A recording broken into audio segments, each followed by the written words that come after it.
بسم اللہ الرحمن الرحیم۔ السلام علیکم ورحمۃ اللہ وبرکاتہ۔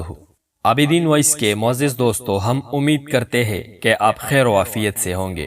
ہماری دعا ہے کہ اللہ کریم آپ کو اپنی حفظ و امان میں رکھے، آمین۔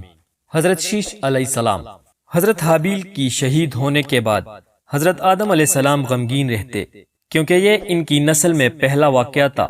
تو پروردگار عالم نے اپنی فضل و کرم سے حضرت شیش علیہ السلام بزرگوار فرزند عطا فرمایا کہ ان کی نسل سے سرور عالم صلی اللہ علیہ وسلم پیدا ہوئے، اور حضرت شیش علیہ السلام پر کچھ صحیفے بھی نازل فرمائے۔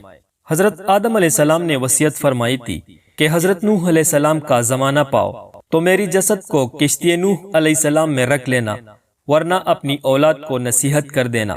معارج النبوت میں ہے کہ حضرت شیش علیہ السلام حضرت آدم علیہ السلام کے تمام اولاد سے حسین اور ماہ جبین تھے، اور تمام ظاہری و باطنی کمالات سے پر تھے، اور آپ کی پیشانی میں نور محمد صلی اللہ علیہ وسلم آفتاب کی طرح درخشاں تھا۔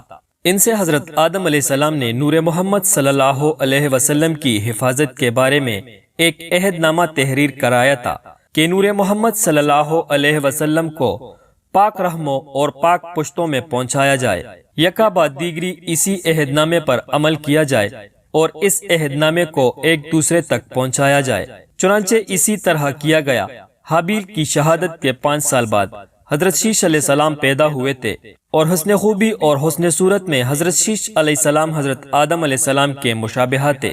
حضرت آدم علیہ السلام نے قبل از وفات حضرت شیش علیہ السلام کو اپنا ولی عہد بنا دیا تھا، اور حضرت شیش علیہ السلام حضرت آدم علیہ السلام سے جنت کی وصف ہمیشہ سنتے رہتے، اور آسمانی صحیفوں کی مضمون بھی دریافت کرتے رہتے۔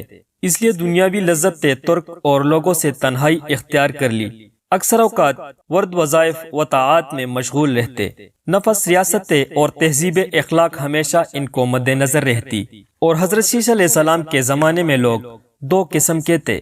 ایک حضرت شیش علیہ السلام کی تابعداری میں تھے، آپ علیہ السلام کی نصیحت سے راہ راست پر تھے، اور دوسرا گروہ قابیل کی اولاد کے تابعداری میں مشغول تھا۔ حضرت شیش علیہ السلام کی مندرجہ ذیل نصیحتیں تھی کہ مومن حقیقی وہ ہوتا ہے جس میں خصلتیں پائی جائے: خدا کو پہچاننا، نیک اور بد کو پہچاننا، بادشاہ وقت کا حکم ماننا، ماں باپ کا حق پہچاننا اور ان کی خدمت کرنا، صلح رحمی کرنا، لوگوں سے نیکی اور محبت کرنا، غصے کو زیادہ نہ بڑھانا، محتاجوں اور مسکینوں کو دینا، ان پر رحم کرنا، گناہوں سے پرہیز کرنا، مصیبت پر صبر کرنا، نعمت الہی پر شکر کرنا۔ تفسیر عزیزی میں ہے کہ ان پر 50 صحیفے اترے تھے۔ حضرت شیش علیہ السلام کا ذکر قرآن پاک میں کہیں نہیں۔ بعض کتابوں میں آپ کی عمر 912 سال بتائی گئی ہے، واللہ عالم بالصواب۔ دعا ہے اے رب کریم مولا کہ ہمیں نبی پاک صلی اللہ علیہ وسلم کا پکا سچا پیروکار بنا دے، آمین یا رب العالمین۔